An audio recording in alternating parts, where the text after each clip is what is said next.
हाँ भाई, तो यहां पे हम लोग डिस्कस करेंगे कुछ shortcut method to solve system of linear equation.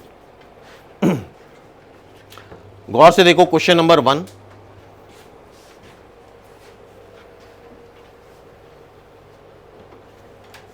पहले ऑब्जर्व करो क्या पूछा गया है।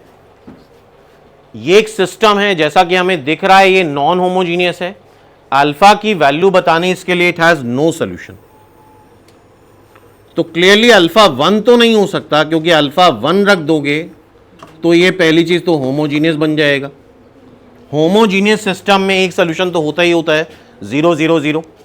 तो अल्फा 1 तो नहीं रख सकते, बताओ, क्योंकि अल्फा 1 रखने पे पहली चीज तो होमोजीनियस बन रहा है। होमोजीनियस में ट्रिवियल सॉल्यूशन तो आता ही आता है, मस्त सॉल्यूशन होता है, तो अल्फा 1 नहीं रख सकते। दूसरी बात, अल्फा को 1 रखो, जरा फिर से रखो। अगर अल्फा को 1 रखते हो तुम तो यहां पे आ जाएगा x plus Y plus Z is equal to 0। तीनों की तीनों इक्वेशन सेम आ जाएंगे। तीनों की तीनों इक्वेशन सेम आ गई, मतलब इफेक्टिवली एक इक्वेशन आ गई। It means infinite solution. Equation 1 unknown 3, तो अल्फा इज इक्वल टू 1 के लिए क्या इनफाइनाइट सॉल्यूशन है? हाँ भाई, अल्फा इज इक्वल टू 1 के लिए इनफाइनाइट सॉल्यूशन है। अच्छा, अल्फा 1 रखोगे तभी ये होमोजीनियस बनेगा। अल्फा को 1 नहीं रखोगे तो ये नॉन होमोजीनियस सिस्टम है। अल्फा को 1 नहीं रखेंगे तो नॉन होमोजीनियस सिस्टम है, ठीक है। तो अल्फा 1 तो नहीं है, इसका मतलब पहला आंसर गलत। देखो जरा, तीसरा गलत, आइदर यहां भी तो 1 इंक्लूडेड है। पहला गलत, तीसरा गलत। अब क्या दे रखा है, या तो -2 होगा या नहीं होगा, ठीक है। अल्फा 1 नहीं है, बात क्लियर है। अब क्या बोला गया है, नो सॉल्यूशन। अल्फा 1 नहीं है तो ये नॉन होमोजीनियस है। नो सॉल्यूशन कब आएगा, जब डेल्टा को क्या करोगे, डेल्टा 0 करने पे ही तो नो सॉल्यूशन आता है। नॉन होमोजीनियस में डेल्टा 0 करने पे ही तो नो सॉल्यूशन आता है, बोलो भाई। और डेल्टा 0 करने पे अल्फा की वैल्यू आएगी ना, alpha is equal to something आएगा। ऐसा थोड़ी ना आएगा कि अल्फा -2 नहीं है। क्या आएगा, अल्फा, यार गिवन ऑप्शन में ही से तो टिक करोगे। जब तुम डेल्टा 0 करोगे तो अल्फा की कुछ ना कुछ वैल्यू देगा ना। Alpha is equal to something आएगा, ये आंसर तो नहीं आ सकता ना। ये पहले ही गलत, ये पहले ही गलत, कॉमन सेंस यूज कर रहे हो। अब नो सॉल्यूशन के लिए क्या करते हैं, डेल्टा को 0 करते हैं। डेल्टा 0 करने पे alpha is equal to something आएगा। ऐसा तो नहीं आ सकता कि अल्फा ये नहीं है। Hence it's answer is 4th। क्या ये बात क्लियर है? इसका आंसर क्या आ जाएगा, 4th। ऐसा आंसर नहीं आ सकता कि अल्फा -2 नहीं होगा। क्या ऐसा आंसर आएगा, अल्फा की वैल्यू ही तो देगा डेल्टा 0 पे। क्लियर है क्वेश्चन? नेक्स्ट क्वेश्चन देखो, again this question, if the equation of system of solution has at least one non-zero solution, क्या ये होमोजीनियस है? और एटलीस्ट 1 नॉन जीरो सोल्यूशन, मतलब जीरो सोल्यूशन तो होता ही होता है। अगर नॉन जीरो सोल्यूशन आया it means it has non trivial solution. It has non trivial solution. और नॉन ट्रिवियल सोल्यूशन कब होता है, मतलब इनफाइनाइट सोल्यूशन। क्या लैंग्वेज समझ में आ रही है? होमोजीनियस सिस्टम में 0 0 0 ट्रिवियल सोल्यूशन तो आता ही आता है, मस्त सोल्यूशन होता है। अगर उसके अलावा कोई भी नॉन जीरो सोल्यूशन आ गया, कोई भी ऐसी वैल्यू आ गई जो उसको सेटिस्फाई कर रही 1 2 3, तो it means it has non zero solution, non trivial solution. It means it has infinite solution. और इसका मतलब क्या होता है, डेल्टा क्या आएगा, 0 आएगा। थ्योरी समझ में आ गई। के की वैल्यू बतानी, क्या बताना है, के की वैल्यू। जरा देखो ध्यान से, ऑब्जर्व करो। के को 1 रख दो, के को 1 रख दो, इफेक्टिवली एक ही इक्वेशन आएगी।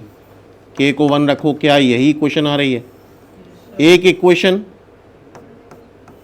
इक्वेशन 1 अननोन 3, तो क्या इनफाइनाइट सोल्यूशन है? इसके कितने हैं, इनफाइनाइट सोल्यूशन। इक्वेशन 1 अननोन 3 तो इनफाइनाइट सोल्यूशन। तो के की वैल्यू 1 तो आएगी आएगी। वन कहाँ कहाँ पे है, इसमें वन नहीं है काट दो, इसमें वन नहीं है काट दो, इसमें वन नहीं है काट दो, कौन सा आंसर हुआ? क्लियर है बात?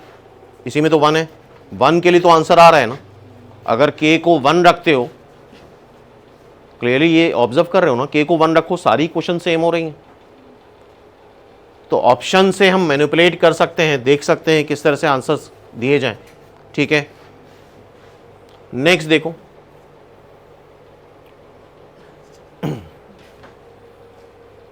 द वैल्यू ऑफ के फॉर विच सिस्टम। अच्छा, ये सिस्टम कैसा है? ये सिस्टम कैसा है? नॉन होमोजीनियस है, कांस्टेंट टर्म आ रहे हैं, हैव यूनिक सोल्यूशन। जरा बताओ यूनिक सोल्यूशन कब आता है? जब डेल्टा, अगर डेल्टा नॉन जीरो है तो कैसा आंसर आएगा? ऐसा ही तो आंसर आएगा यार।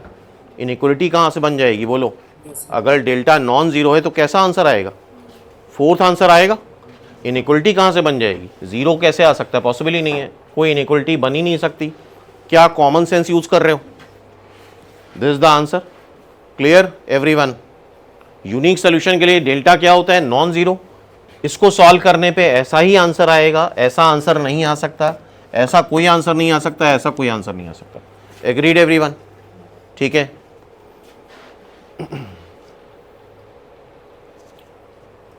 आई थिंक ये क्वेश्चन अगर देखा जाए तो ये एक्स और वाई में क्वेश्चन है।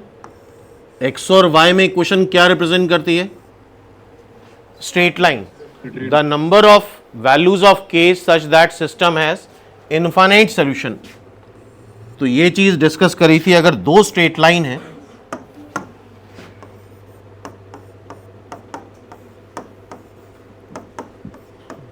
सॉरी सी,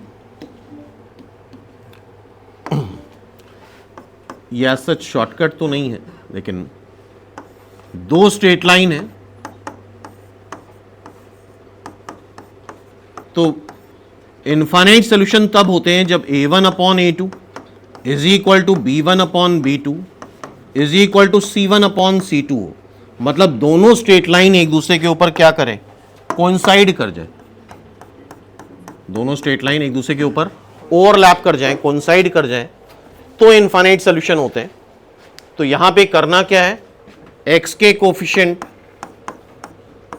का रेशियो, y का कोफिशिएंट क्या आ रहा है? 8 अपॉन, इधर y कोफिशिएंट क्या है? k plus 3। फिर कांस्टेंट टर्म का रेशियो, कांस्टेंट 4k है और इधर क्या है? 3k minus 1। तो दो स्ट्रेट लाइन x और y में दो लीनियर इक्वेशन है। x और y में कोई भी लीनियर इक्वेशन क्या रिप्रेजेंट करती है? एक स्ट्रेट लाइन। और इनफाइनाइट सोल्यूशन तब होंगे जब दोनों स्ट्रेट लाइन क्या करेंगी? एक दूसरे पे ओवरलैप कर जाएंगी, मतलब आइडेंटिकल लाइंस हो जाएं, कोइंसिडेंट लाइन हो जाएं। और वो कब होती हैं? जब x के कोफिशिएंट का ratio is equal to y coefficient का ratio is equal to constant term. और ऐसे में सॉल्व करने का तरीका होता है, एक बार इसको भी सॉल्व करेंगे, एक बार इसको भी सॉल्व करेंगे। जरा करो एक बार सॉल्व सभी लोग।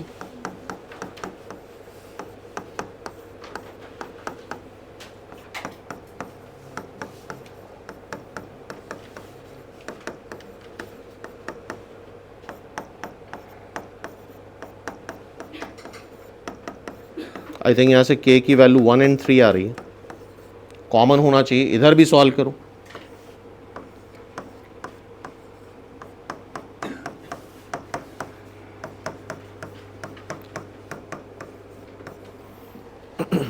टू से मल्टीप्लाई करें 6k,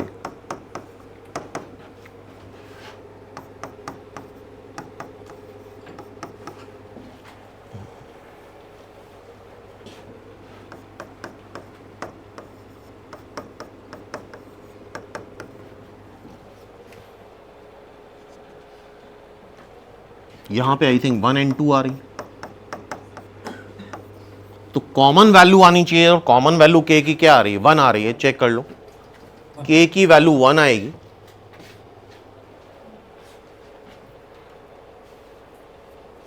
तो ये तो इसका एक तरीका हो गया। अब देखो इसका शॉर्टकट क्या हो सकता है। अच्छा, लेकिन number of values of k पूछा है। क्या पूछा है? k की वैल्यू दे रखी होती तो हम यहां से रख के चेक कर लेते कि वैल्यू 1 2 या 0, लेकिन नंबर ऑफ वैल्यूज हैं तो फिर हमें ये मेथड लगाना पड़ेगा। क्लियर है ये कंसेप्ट? नेक्स्ट देखते हैं, ध्यान से देखो इसको, ऑब्जर्व करो क्या लिखा हुआ है। सॉल्यूशन ऑफ इक्वेशन, क्या ये नॉन होमोजीनियस है? कुछ ऑब्जर्व हो रहा है? क्या फर्स्ट और सेकंड को ऐड करके थर्ड आ रहा है? तो इसका मतलब थर्ड इक्वेशन इररिलेवेंट है यार। ऐसे तो फिर इनफाइनाइट इक्वेशन बना दो, इसको 4 से मल्टीप्लाई करो, इसको 5 से मल्टीप्लाई कर दो, ऐड कर दो, ऐसे ही तो इनफाइनाइट इक्वेशन बन जाएंगी। तो इफेक्टिवली यहां 2 ही इक्वेशन है, अननोन कितने हैं? 3, तो कितने सॉल्यूशंस आ जाएंगे? बट अभी भी नहीं, इक्वेशन 2 अननोन 3 तो हमेशा इनफाइनाइट सॉल्यूशन नहीं होते हैं। याद करो, कोई भी एक्स वाई जेड में इक्वेशन होती है तो वो रिप्रेजेंट करती है एक प्लेन को। 2 प्लेन पैरेलल भी तो हो सकते हैं। 2 प्लेन क्या हो सकते हैं? पैरेलल हो सकते हैं, कहीं कट नहीं करेंगे, या इंटरसेक्ट कर सकते हैं। एक सामने वाली वॉल, एक ऊपर वाली सीलिंग, तो इंटरसेक्ट कर रही है उस लाइन पे, इनफाइनाइट सॉल्यूशन हो सकते हैं। यहां से क्लियरली दिख रहा है, इसको देखो, इन दोनों को ऑब्जर्व करो जरा, क्या हो रहा है ये। इस यार इसको ऑब्जर्व करो, इन दोनों को ऑब्जर्व करो। तो फर्स्ट को अगर तुम 2 से मल्टीप्लाई कर दो तो क्या आ जाएगा बताओ? 2x plus 2y plus 2z is equal to 2। नीचे क्या दे रखा है? 2x plus 2y plus 2z is equal to 3। क्या इनका साइमल्टेनियस सोल्यूशन हो सकता है? पॉसिबल ही नहीं है यार। ये तो तब हो सकता है जब 2 इज इक्वल टू 3 हो। क्या इसका मतलब यही तो हुआ यार, ये चीज इसके बराबर है, ये चीज इसके बराबर है, तो 2 इज इक्वल टू 3 आना चाहिए, बोलो। और 2 इज इक्वल टू 3 आ गया यार, ये तो पॉसिबल ही नहीं है ना, बोलो। क्या ये चीज पॉसिबल है? इन दोनों को ऐड करके ये तो आ गया, ये तो एक इररिलेवेंट इक्वेशन हो गई। लेकिन इनको भी ऑब्जर्व करो तो ये भी नहीं पॉसिबल है, ये सिस्टम पॉसिबल ही नहीं, क्योंकि अगर 2 से मल्टीप्लाई कर रहे हो, इधर तो मैच कर रहा है, ये 2 होना चाहिए जबकि 3 है, तो इन दोनों का सॉल्यूशन आपस में पॉसिबल नहीं है। क्या इस बात पे एग्री हो? ये तब होगा जब 2 इज इक्वल टू 3 हो जाए। 2 इज इक्वल टू 3 हो गया तो ये अर्थ खत्म हो जाएगी, समझ गए? 2 इज इक्वल टू 3 नहीं हो सकता, पता है ना कि एक्सप्लेन करें, पता है इस बारे में। तो इट हैज, तो ऑब्जर्वेशन क्लियर है। क्यों भाई, क्या ये ऑब्जर्वेशन समझ में आ रहा है?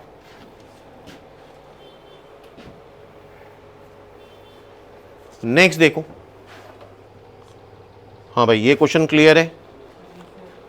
फर्स्ट और सेकंड को ऐड करा, थर्ड क्लियरली दिख रहा है, तो third is an irrelevant equation. Third कैसी है? फालतू की इक्वेशन है जो फर्स्ट और सेकंड से ही डिराइव हुई है, और फर्स्ट और सेकंड को भी देखा तो सेकंड भी फालतू की इक्वेशन, बोलो, जो फर्स्ट से ही डिराइव हुई है। तो इफेक्टिवली एक इक्वेशन, अननोन 3, तो it has infinite solution. 2 solution तो होता ही नहीं है, या तो नो सोल्यूशन होता है, इनफाइनाइट सोल्यूशन होता है, या यूनिक सोल्यूशन होता है। और ये भी एक्सप्लेन करा था, एक्स वाई जेड में कोई भी इक्वेशन क्या रिप्रेजेंट करती है? एक प्लेन। जैसे ये फ्लोर है जिसपे हम खड़े हैं, तो अगर सिर्फ ये एक प्लेन है तो इसमें कितने पॉइंट लाई कर रहे हैं? Infinite point. तो इसमें नंबर ऑफ सोल्यूशन क्या हो जाएंगे? Infinite solution. तो ऑब्जर्वेशन क्लियर है?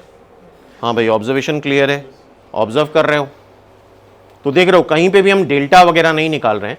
जरा इस क्वेश्चन को ध्यान से देखो, समझो क्या लिखा हुआ है।